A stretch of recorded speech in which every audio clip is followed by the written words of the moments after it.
विद्या भारती से संबंधित समाचारों से अपडेट रहने के लिए हमारे चैनल को सब्सक्राइब करें, हमें फेसबुक पर फॉलो करें और हमारी वेबसाइट पर लॉगिन करें। नमस्कार, विद्या भारती पंजाब न्यूज में मैं हूं आपके साथ मंजू देवी। आइए नजर डालते हैं इस सप्ताह की खास खबरों पर। विद्या भारती उत्तर क्षेत्र के क्षेत्रीय प्रचार प्रमुख ने अन्य पदाधिकारियों के साथ किया संगरूर और बरनाला का दौरा। सर्वहितकारी सीनियर सेकेंडरी स्कूल बरनाला के पूर्व छात्र मनु सिंगला बनेंगे जज, पास की PCSJ की परीक्षा। विद्यालय पहुंचने पर किया स्वागत। भगवानसर गांव में खोला गया बाल संस्कार केंद्र, प्रांत प्रमुख बोधराज ने किया शुभारंभ। जाबाज फाइटर पायलट अभिनंदन के स्वागत में बांधव विद्या निकेतन के बच्चों ने निकाली रैली। सर्वहितकारी बोर्ड की 5वीं और 8वीं की परीक्षाएं शुरू और सकारात्मकता के बारे में जाने प्रोक्रेस्टिनेट और उनका समाधान।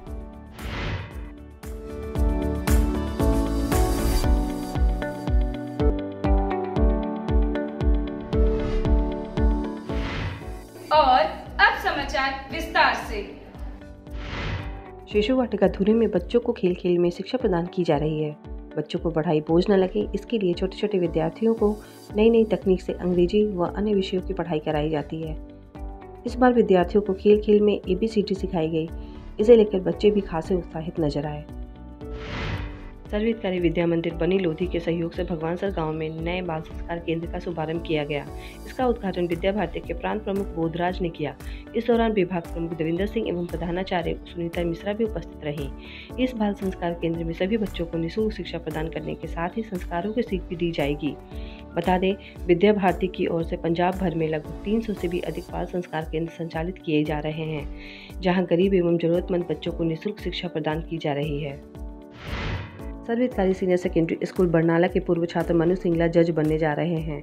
उन्होंने PCSJ की परीक्षा पास कर ली है। यह उपलब्धि हासिल करने के बाद वे विद्यालय आए और प्रार्थना सभा में शामिल हुए। इस दौरान उन्होंने बच्चों के सामने अपने विचार व्यक्त किए। उन्होंने कहा कि हमें हमेशा कर्म पर ध्यान देना चाहिए, फल की चिंता नहीं करनी चाहिए। अपने टैलेंट को पहचानते हुए उस पर काम करना चाहिए, तभी हम अपने लक्ष्य को हासिल कर सकते हैं। विद्या भारती उत्तर क्षेत्र के क्षेत्रीय प्रचार प्रमुख राजेंद्र जी ने संगरूर और बरनाला का दौरा किया। उनके साथ विद्या भारती पंजाब के प्रांत प्रचार प्रमुख सुखदेव भी थे। इस दौरान उन्होंने साधु आश्रम विद्या मंदिर, संगरूर और बरनाला की शिक्षा व्यवस्था का जायजा लिया। उन्होंने वंदना सत्र में विद्यार्थियों को लक्ष्य हासिल करने का गुरु मंत्र भी दिया। उन्होंने कहा कि अर्जुन की तरह लक्ष्य तभी भेदा जा सकता है जब एकाग्रचित्त होकर कार्य करेंगे। इसके अलावा उन्होंने प्रचार टोली की बैठक भी ली। उनके साथ विभाग सचिव मनोज जी भी थे। Madhav Vidya Niketan senior secondary school Amritsar में 12वीं के विद्यार्थियों का विदाई समारोह आयोजित किया गया। यहां 11वीं के विद्यार्थियों ने सीनियर छात्रों को रंगारंग विदाई दी। इस दौरान स्कूल के अध्यक्ष डॉक्टर भीमसेन और प्रिंसिपल अजय चौधरी ने सभी विद्यार्थियों को शुभकामनाएं दी, साथ ही उनके उज्जवल भविष्य की कामना भी की। Madhav Vidya Niketan senior secondary school Amritsar की ओर से भारतीय वायुसेना के विंग कमांडर अभिनंदन वर्तमान के स्वागत के लिए एक रैली निकाली गई। स्कूल के विद्यार्थियों ने अभिनंदन की सकुशल वापसी पर उनका स्वागत किया और उनकी वीरता को सलाम किया। बता दें कि विंग कमांडर अभिनंदन ने पाकिस्तान का विमान मार गिराया था। उनका विमान दुर्घटनाग्रस्त होने के कारण वह पाकिस्तान की सीमा में उतरने को मजबूर हुए और पाक सैनिकों की गिरफ्त में जा पहुंचे थे। प्रधानमंत्री नरेंद्र मोदी के हस्तक्षेप के बाद पाकिस्तान उन्हें रिहा करने पर मजबूर हो गया। माता प्रेमलता सर्वहितकारी विद्या मंदिर पातड़ा के अंतर्गत गुरु रविदास बाल संस्कार केंद्र संचालित किया जा रहा है, जिसमें गरीब एवं जरूरतमंद बच्चों को बेहतर शिक्षा मुहैया कराई जा रही है, साथ ही उन्हें संस्कारों की सीख भी दी जा रही है। इसमें बच्चों को नियमित रूप से जपजी साहब का पाठ भी कराया जाता है। 5वीं और 8वीं की सर्वहितकारी बोर्ड की परीक्षाएं शुरू हो गई हैं। इस वर्ष से दोनों परीक्षाएं सर्वहितकारी बोर्ड की होंगी। इसमें विद्यार्थियों को कड़ी मेहनत करनी होगी ताकि वह आने वाले बोर्ड परीक्षाओं में बेहतर परिणाम हासिल कर सकें। Madhav Vidya Niketan senior secondary school Amritsar में फ्रूट्स एवं वेजिटेबल एक्टिविटी का आयोजन किया गया, जिसमें छोटे छोटे बच्चों ने बढ़ चढ़कर हिस्सा लिया। इस एक्टिविटी में बच्चे टमाटर और सेब जैसे सब्जियों व फलों का रूप धारण करके आए और अपनी अपनी विशेषताएं बताई। साथ ही फलों एवं सब्जियों के सेवन से होने वाले लाभ के बारे में भी बताया। परीक्षा संवाद प्रथम में सर्वहितकारी विद्या मंदिर जालंधर के प्रधानाचार्य प्रदीप जी ने CBSE 10वीं की परीक्षा और परीक्षा संवाद द्वितीय में सर्वहितकारी विद्या मंदिर के प्रिंसिपल प्रेम सिंह खीमटा ने CBSE की 12वीं की कक्षा की परीक्षा की तैयारी के लिए विद्यार्थियों को विशेष टिप्स दिए हैं, जो कि विद्या भारती पंजाब की YouTube चैनल पर उपलब्ध है। साथ ही 10वीं की हिंदी की परीक्षा के लिए सादा सर्वहितकारी विद्या मंदिर सेक्टर 40D चंडीगढ़ के प्रधानाचार्य और पूर्व प्रांत प्रचार प्रमुख अर्चना जी का वीडियो भी देख सकते हैं। विद्या भारती की ओर से पंजाब में पिछले कई दशकों से सफलतापूर्वक विद्या मंदिरों का संचालन किया जा रहा है। विद्या मंदिर पंजाब की ओर से एक-एक कर इन विद्या मंदिरों की वीडियो विद्या भारती पंजाब की यूट्यूब चैनल पर अपलोड किए जा रहे हैं। हमारे विद्या मंदिर वेब सीरीज के तहत आप इन विद्या मंदिरों के बारे में जान सकते हैं। आज मैं आपको एक स्टोरी सुनाती हूँ, एक लड़के की जिसका नाम है अनुज और वो 9th क्लास में है। उसे कल इंग्लिश का एक होमवर्क सबमिट करना है। रात हो गई है तो वो सो जाता है। सुबह 6 बजे का अलार्म बजता है, उसे बंद कर 5 मिनट और सो जाता हूँ कहकर सो जाता है। लेकिन उसकी नींद खुलती है 7 बजे। जल्दी से स्कूल के लिए रेडी होकर स्कूल जाता है। वहाँ जाता है तो पता चलता है कि सिर्फ इंग्लिश का ही नहीं, मैथ्स का होमवर्क भी ड्यू था। पूरा दिन बहुत ख़राब जाता है। घर आता है तो सोचता है अभी तो मैं बहुत टायर्ड हूँ, आधा घंटा टीवी देख लेता हूँ, 4 बजे उठ के पढ़ूंगा। 4 कब 4:30 बज जाते हैं पता ही नहीं चलता।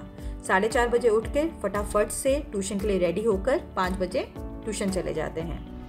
घर आते हैं 6:30 बजे तो टीवी पर फेवरेट प्रोग्राम आ रहा होता है। जल्दी से स्नैक्स लिया और टीवी थोड़ा देखते हैं और 9 बज जाते हैं। 9 बजे जैसे ही मैथ्स का होमवर्क करने बैठते हैं तो लगता है अरे ये तो बहुत मुश्किल काम है। जल्दी से जैसा आता है वैसे किया और ख़त्म किया। इंग्लिश का काम पड़ा है और जैसे ही इंग्लिश का काम करने लगते हैं तो फ्रेंड का फ़ोन आ जाता है। बहुत दिनों से फ्रेंड से बात नहीं करी तो चलो फ्रेंड से बात कर लेते हैं। और फिर रात हो जाती है और कल फिर के लिए अलार्म लगाकर फिर सो जाते हैं। कहीं ना कहीं हम सब अनुज से रिलेट कर सकते हैं। स्टडीज़ बताती हैं कि 70 to 95% लोग प्रोक्रेस्टिनेट करते हैं। प्रोक्रेस्टिनेट होता क्या है?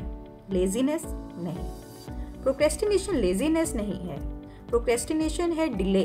हमें मालूम है ये काम हमारे लिए ज़रूरी है, हम फिर भी उसे लास्ट मिनट तक छोड़ देते हैं। और ऐसा क्यों?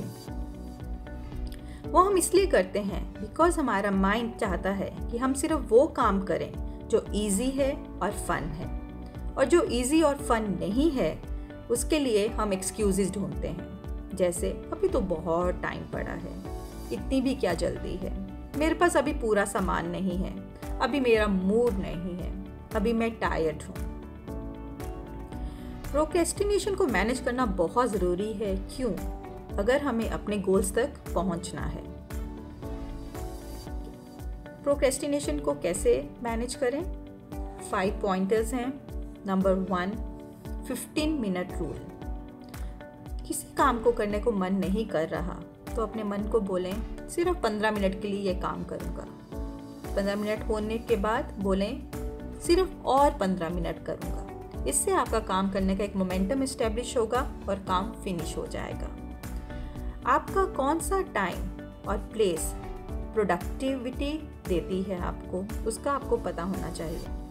कुछ बच्चे सुबह जल्दी उठते हैं, कुछ बच्चे रात को पढ़ते हैं। जिस टाइम में भी आप सबसे ज़्यादा प्रोडक्टिव हों उस टाइम को निश्चित कर लें काम करने के लिए।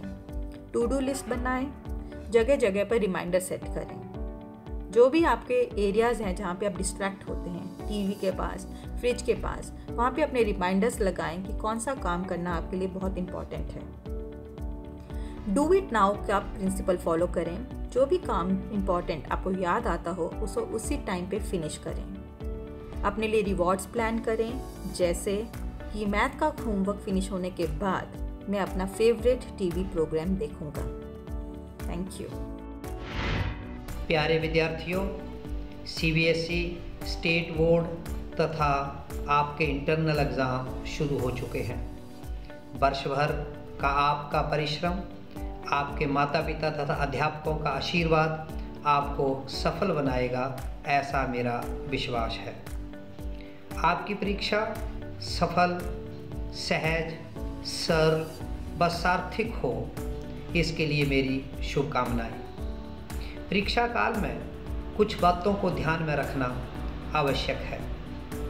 इन दिनों में हल्का, स्वच्छ तथा पौष्टिक घर पर बना भोजन ही खाएं। किसी तरह का फास्ट फूड आपको भारीपन एवं आलस्य ही देगा। पूरी नींद लें, हल्का व्यायाम करें, प्रातः सायं थोड़ी देर सैर करें व पॉजिटिव सोचें, इससे आपका मन प्रसन्न रहेगा। इस महीने मौसम बदलता रहता है। बदलते मौसम में कभी ठंड, कभी गर्मी अनुभव होती है। इस ठंड और गर्मी से आपको बचाव करना होगा। मन को व्याकुल तथा भड़काव करने वाले स्थानों से दूर रखें। इसके लिए रिश्तेदारों, दोस्तों तथा बाजार के आकर्षण को छोड़ दें। यह परीक्षा आपको सफल बनाएगी। इसके लिए बहुत बहुत बधाई, शुभकामनाएं, धन्यवाद। और इसी के साथ समाचार समाप्त हुए। नमस्कार।